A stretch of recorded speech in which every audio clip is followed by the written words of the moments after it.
picture.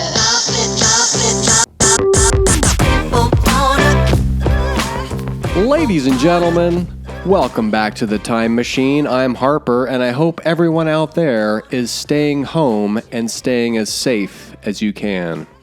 Today, I'm doing prompt number 3 of the 100 Drawing Prompts Challenge. So let's head over to the Mystical Fruit Bowl and choose the next prompt. Mystical Fruit Bowl of Destiny. Alright, mix them up really well. And the next drawing prompt is Summer Vibes. Wow, I gotta tell you, the Skull Fruit Bowl always seems to produce the perfect prompt.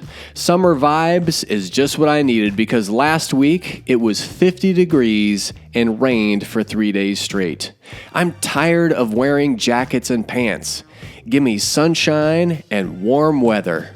I'm sure I'll be whining about the heat this summer when it's 118, but right now, I'm tired of winter. Anything under 50 degrees is too cold for this old desert dog. Here's the thumbnail drawing I did for this image. Usually I'll do 3 or 4 to get the art prompt party started, but this time it only took 1. It's pretty rare when I get a good idea on the first try, but it happened this time. I really like the thumbnail, it's a cool image, but man, now I gotta draw this whole epic scene. It's gonna take forever. Well, at least there's no horses or buildings. I began with a woman wearing shades and a crop top holding an old school boombox because that image definitely says summer. And when I was drawing her hair, I sort of zoned out and let the pencil move around on its own, looking for the right lines. The hair started to get bigger and crazier and flowed across the double-page spread. At this point, I still didn't know where the image was going, but then the top wave in her blowing locks started to look like a giant wave in the ocean. And what do people do with waves? They surf them, of course. And bingo, that's the little spark of cleverness I'm always looking for in a drawing. I'm doing it again. I'm being way too dramatic on the voiceover. All right, cut it out. Where was I? Oh, right. Okay, so I added 3 surfers because odd numbers usually help balance a composition. And to create some depth of field in the image, I placed the wild hair wave riders in the foreground, middle ground, and background. Well, the surfer in front really isn't in the foreground compared to the boombox lady, but you get the idea.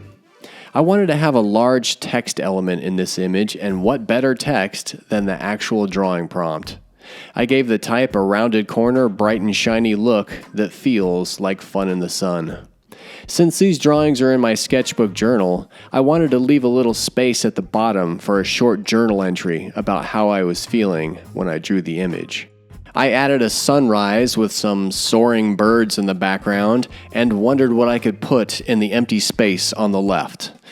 Oh, duh. The boombox lady's friends who just showed up with all the beer for the barbecue beach party. Perfect. The pencils on this one are tighter than I normally draw, but there's so much going on in the image I figured I should be really solid on the drawing so I didn't run into problems later on down the road. So why do I use drawing prompts anyway? Well, because they're a great way to get pumped up and psyched up to fill your sketchbook when you have no idea what to draw. Whenever I'm feeling stuck and don't have any ideas, I check my list of drawing prompts and always find something interesting that gets me unstuck. For the inks on this one, I wanted a smooth, thick to thin line, so I went with the tried and true, that old classic standby, the Winsor & Newton Series 7 Sable Brush. I use a size 3 because it can go from fine line to juicy fat in half a second flat. And I'm dipping the brush in Speedball Super Black ink. Holy shitballs, I can't even help myself. The announcer voice just won't be silenced. All right, come on, man, get your shit together. I started with the boombox and worked my way across the page. I'm right-handed, so I usually ink from left to right because it helps minimize accidental smearing with your palm and pinky. It's a horrible thing when you lay down that sweet, sweet, perfect line and then drag your hand over it on the next stroke. That sucks. I was going to do a heavy ink pass for shadows with my favorite beat-up fat brush, like I normally do, but then I decided against it. I thought the image would look more fun, bright, and summery if the inks were mostly outlines and I just let the color help describe the forms. Now, when it comes to coloring amazing art pieces like this, it's super important that you only use the very best supplies. I can't stress this enough. I tell people this all the time. The art supplies you buy must be the most expensive brand name high-end stuff you can find. And that's why I'm using a $9 pan watercolor set from the craft store. Sure, they're chalky and uneven, but hey, this isn't the Mona Lisa. Just use what you can afford. Don't believe the hype. Because you could have the best watercolors in the world and still paint a giant turd. Moving on. I worked on the hair first because it's a large part of the image and would help me make better color choices for the rest of it. Or that was the theory anyway. As you'll see in a few minutes, I made some bad mistakes on this one. Next, I colored the ocean and the sunrise to give these big wave hair surfers an early morning start. New day, new dawn, spring has sprung, let's leave winter behind and get to the fun. Wow, William Blake, pack your bags, 'cause there's a new poet in town. Alright, splash some water drops on the page and whoops! Should not have started her skin tone with Pepto-Bismol pink. That was a huge mistake. Let's paint the surfboards and try to keep the colors balanced throughout the image. And then it's on to the Barbie boombox. Not exactly loving that color choice either. Hey, I've got an idea. Let's put some green on top of all that pink and try to make her skin look even worse. Red and green are supposed to be complementary friends, but this ain't looking that great. Drop in the yellow sunshine fun time sunglasses and then move on to her friends walking up the beach. Give them a quick cast shadow to help ground the figures in space and support the illusion of a sunrise.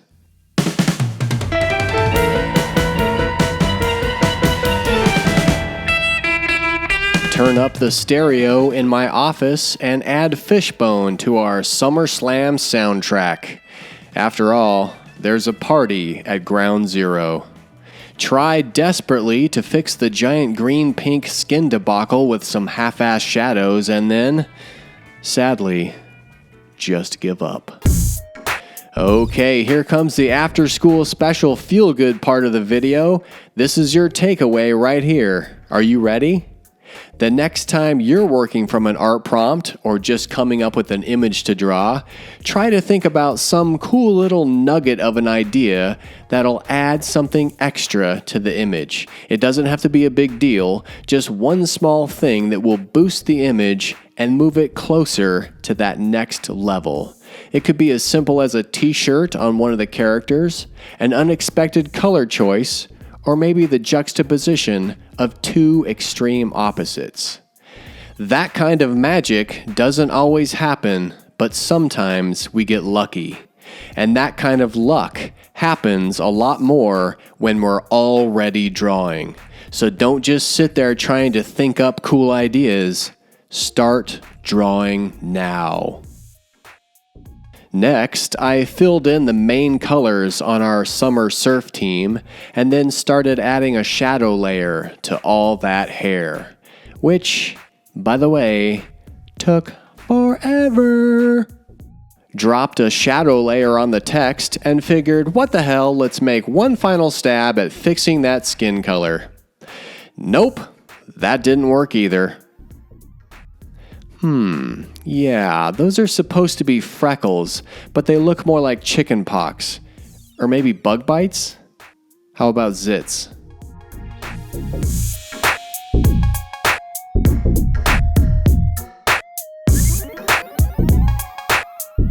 let's break out the colored pencils and lay in some highlights and see if there are any tricks I can use to make this image look better. Let's see, some shiny lines on the type, cool, that's good, and a big blue line around the main character to help her pop a little more. A few more highlights on the summer vibes, and then it's time for my personal message to winter, my least favorite season. I still think the idea for this image is pretty sweet, but the execution of it, yeah, not really in love with it. But what can you do? Turn the page and move on. For more hot sketchbook action, cool stories about art and life, and dad jokes, check out these rad videos right here. And if you think summer rules and winter drools, hit that like button, subscribe, and turn on notifications by clicking the bell icon so you'll never miss another sketchbook video right here on the Time Machine. Thanks for watching. I really appreciate it. Seriously, people, I love you. Okay, see you later.